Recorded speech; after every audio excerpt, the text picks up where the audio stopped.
Have you ever noticed that the women who are the easiest to work with, the most flexible, the least demanding, are not always the ones getting promoted? There's a reason for that. Because somewhere along the way, many high performing women were taught that being likable and being leadership material are the same thing. And they're not. In today's episode, we're talking about why being easy to work with can quietly keep your value invisible at work. Are you ready? Let's go. Welcome to Career Growth for Working Women. This show is for women who are done waiting to be noticed and ready to be compensated for the value they already bring. I'm Shannon, a promotion and compensation coach, and I help women position themselves for real advancement, not by working harder, but by showing their value more strategically using what I call the 5% method. If you're ready for clarity, confidence, and career growth that actually pays off, you're in the right place. Let's dive in. Hello, my friend. I want to start today with a sentence I heard during a coaching conversation that honestly stayed with me for days afterward. A woman looked at me and said, "I just want to be easy to work with." And at first, that sounds like such a positive thing. Of course, you want to be collaborative. Of course, you want people to enjoy working with you. Of course, you want to be supportive and flexible and dependable. These are beautiful qualities. But as we kept talking, I realized there was something much deeper underneath that sentence. What she actually meant was, I don't want people to think I'm difficult. I don't want to disappoint anyone. I don't want to make people uncomfortable. I don't want to come across demanding. I don't want to seem like too much. And honestly, I think a lot of women listening right now know exactly what that feels like. Because many high performing women learned very early in life that being liked was safe, being agreeable was rewarded, being low maintenance made people comfortable.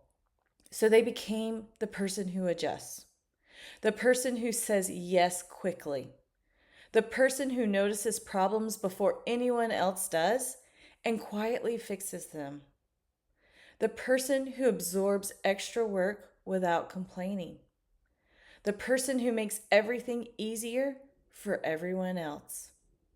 And for a while, those behaviors work. Managers appreciate you. Coworkers rely on you. People trust you. You become known as dependable, supportive, easygoing, reliable. And those qualities, they matter. But over time, something subtle starts happening. You become deeply appreciated without becoming strategically positioned. And that distinction matters more than most women realize. I remember talking with another woman who was incredibly respected inside her company. Everyone loved working with her. She stayed calm under pressure. She solved problems quickly.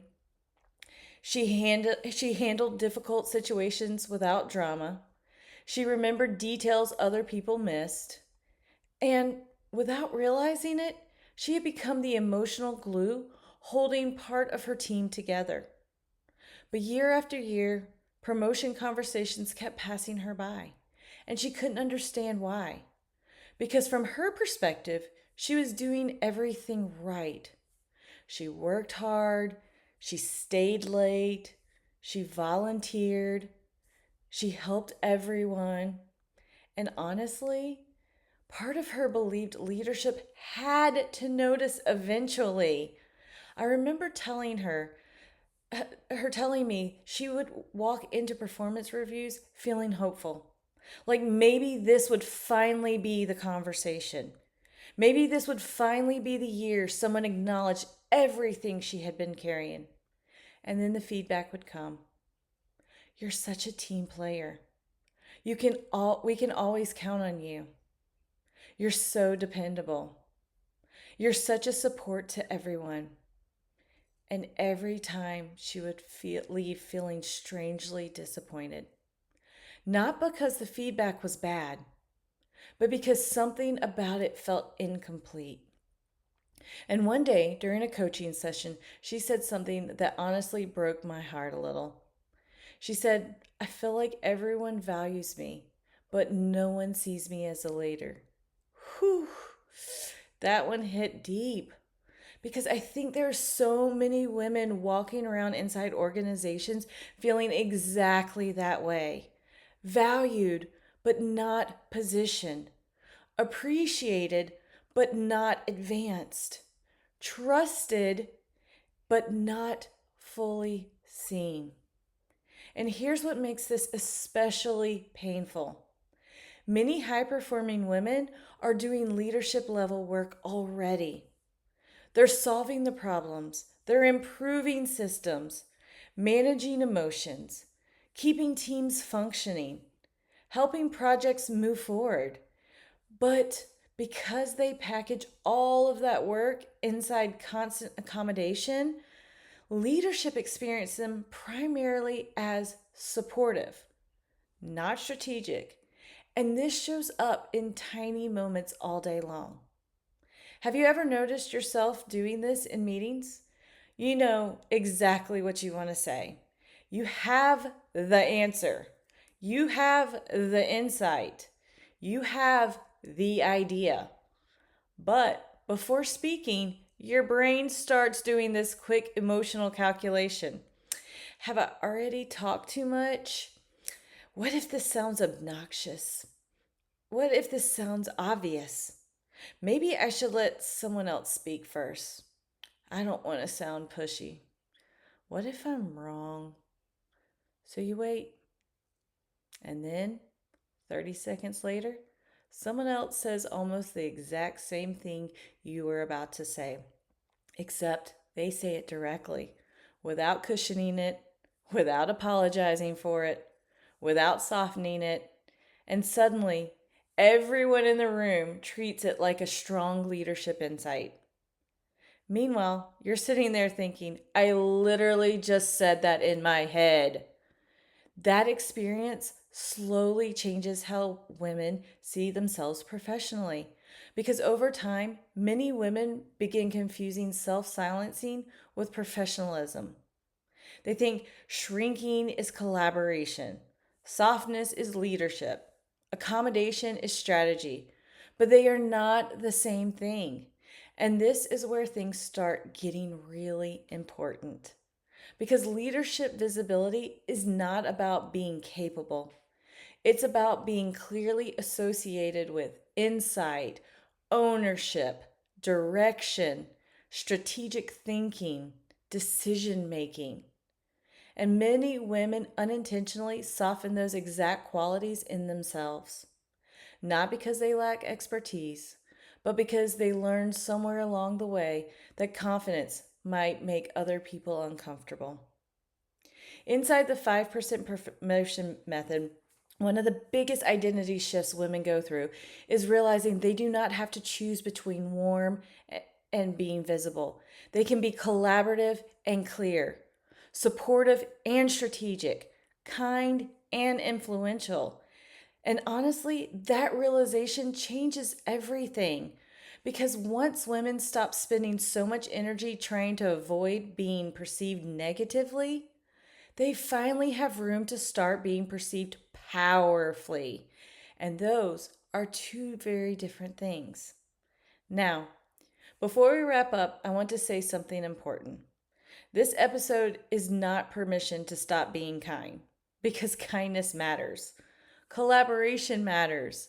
Being someone people trust matters deeply. But your career cannot survive on likability alone. At some point, leadership also needs to clearly experience your judgment, expertise, strategic thinking, and leadership presence. And that visibility requires you to stop shrinking parts of yourself to keep everyone else comfortable. Because many women have spent years becoming emotionally indispensable while remaining strategically invisible. And once you see that pattern, you can't unsee it. So, let's finish with something small you can practice this week. Your small promotion move for this week is pay attention to one moment where you soften your expertise. Maybe you say, "This might be a bad idea." Or you say, "I'm probably wrong, but," or "this may not make sense." And instead of softening your thought before you say it, practice saying it clearly, not aggressively, not performatively, not louder, clearly. Because confidence is not always about speaking more. Sometimes it's simply about removing the apology that came before the sentence. And once you start noticing these moments, you'll realize how often you've been shrinking your expertise without even meaning to. And that awareness alone can begin changing how your leadership experiences you. All right, I'll see you next time. If today's episode sparked something for you, a question, an idea, or a realization, don't ignore it. I offer promotion strategy calls where we walk through your current role, your goals, and how to position you for your next promotion or raise without burning out or overworking. You can book that call using the link in the description. And if this episode helped you, sharing it or leaving a quick review makes a bigger difference than you know. Until next time, keep showing your value clearly. You've earned it.